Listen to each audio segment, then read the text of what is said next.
Okay, very interesting. The problem was the screw here. It calls for a 10 by M3 by 10, and that's what I had in there, but when I loosened it up, it started turning. And when I tightened it back in again, it bound up this axle. So what I did was I happened to have an 8mm screw left over from another build, and I put it in there. So when you put the lockouts on, if you have any binding or locking up going on one axle side or the other or both, you may have to put a shorter screw in there. Interesting. Okay, so moving on now to the hex. The hexes, take a look here, are going to slide right over the axle. There's a hole in here. And there is a hole in here.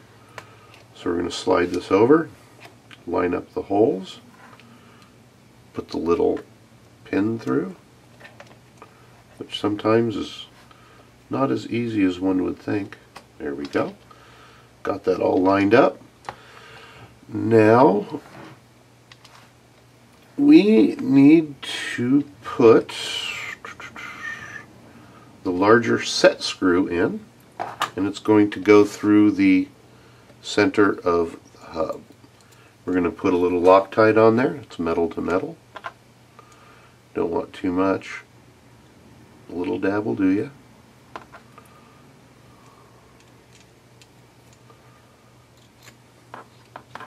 Go ahead and screw that in until it touches the pin. I'm going to put my fingers on the pin here to keep it centered. You just want to screw that in until it touches the pin, and then give it a little extra.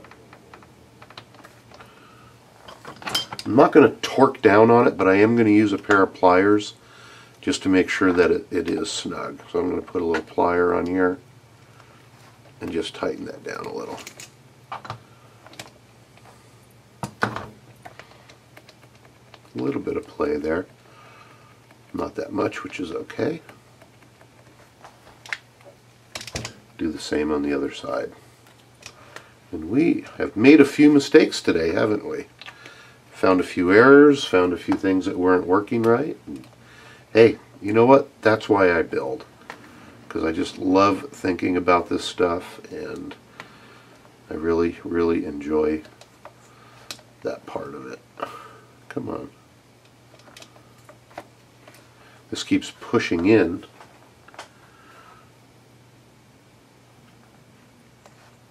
Well, I slide this over, that pushes in. That's kind of funny, so I'm going to have to be really careful with it. There we go. The hole lines up.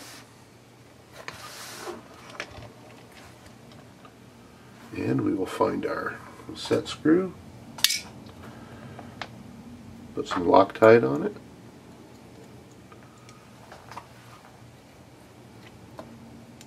And screw it in. Ooh, a little much there. I'm going to flick this off. There we go. Get it into the threads. And screw that baby in. Till it touches. And just give it a little snug up here. There we go. That is the end of step number 9. And again, we put pieces on, so let's make sure that everything is rotating and working properly. There we go. That's what she looks like now.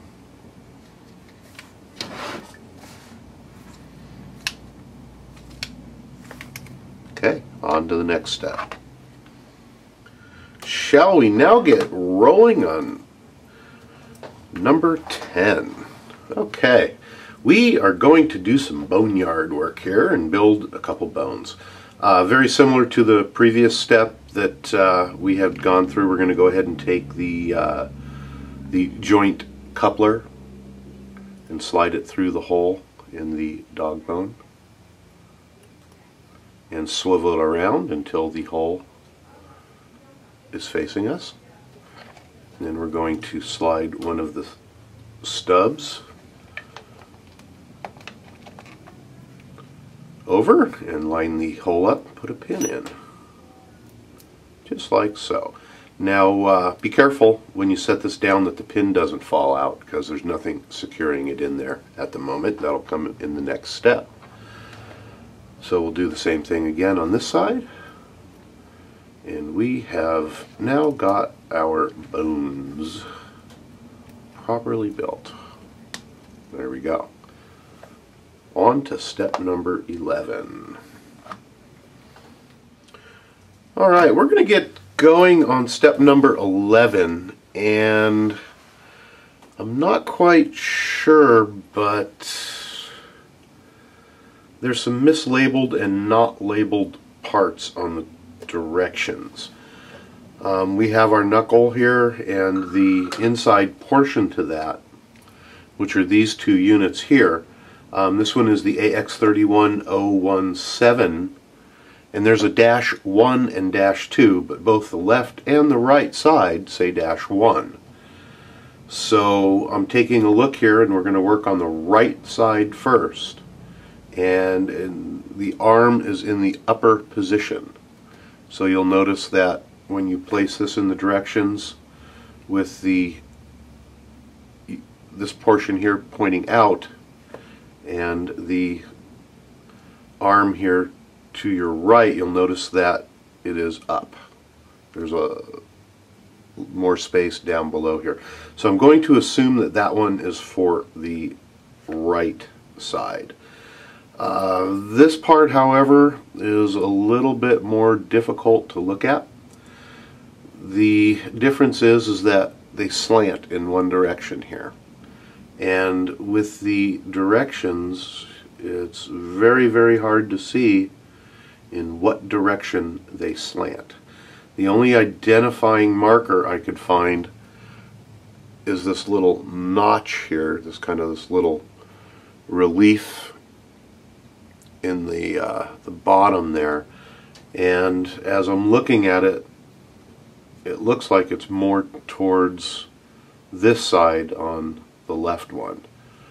So we're going to do that. We may have to come back and revisit this and rebuild it, but according to the directions, it's difficult. On this unit, which is the AX31019, there's a -1 and a -2, but there's no dash on the directions to tell us which one to use in which position.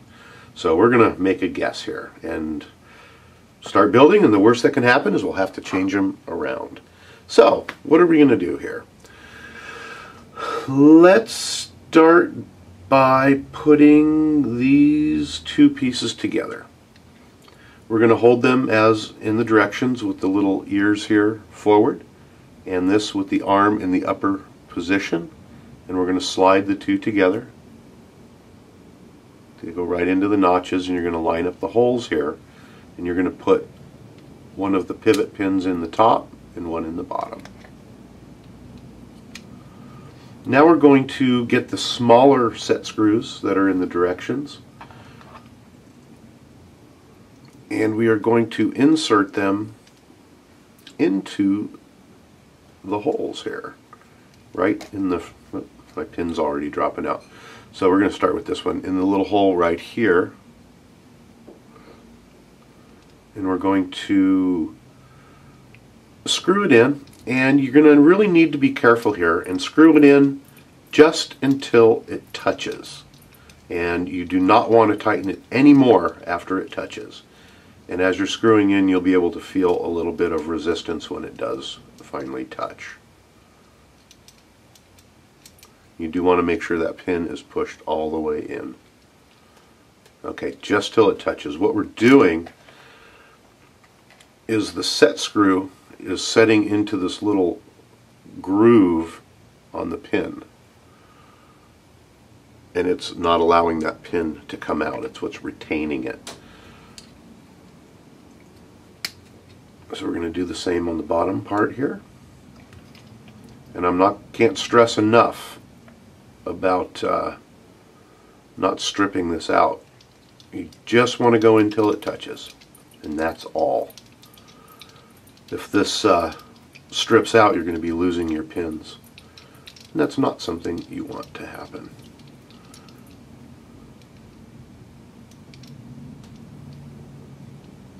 Okay, just till it touches, no more.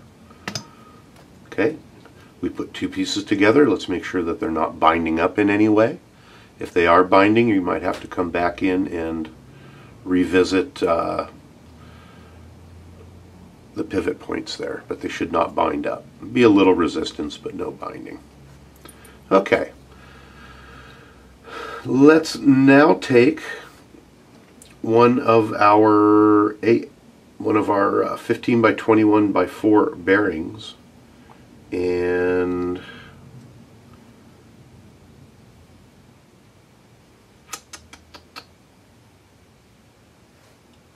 slide it in. We should have done this earlier, but that's okay. Slide it in and seat it down inside this area here. When we build the second one, we'll do that first. And while we're at it, we'll take another one of our bearings and slide it in here into the front.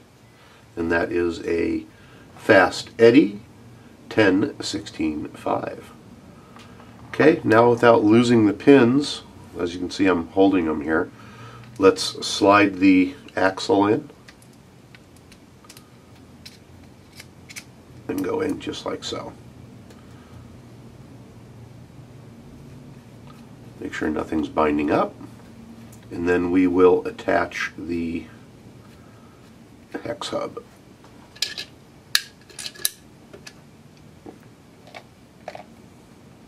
Slide the hex hub over till the two holes line up. You can see through them there.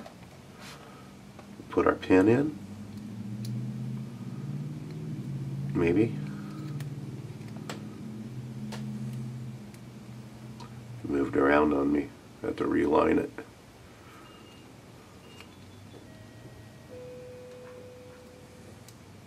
There we go. And then last but not least, we'll get out a little bit of Loctite and we'll put the set screw in the end to secure the pin.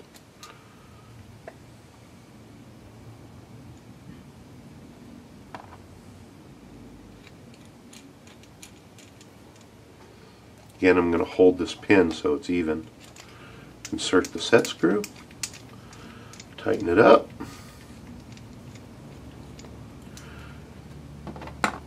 and give it just a little extra.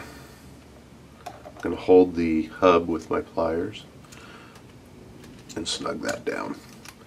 So, as far as we know, this is what it should look like.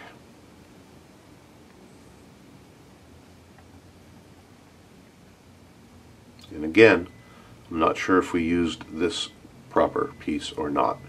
It's either that one or the other one. We won't know until we start building.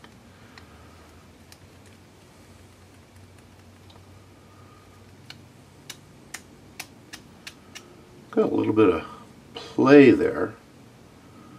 And I may later on come back in and shim, put some shims in here just to keep that from riding back and forth.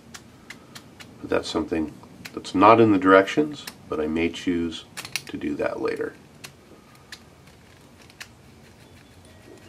Alright, let's go ahead and just repeat that process for the other side off camera, and we'll be right back.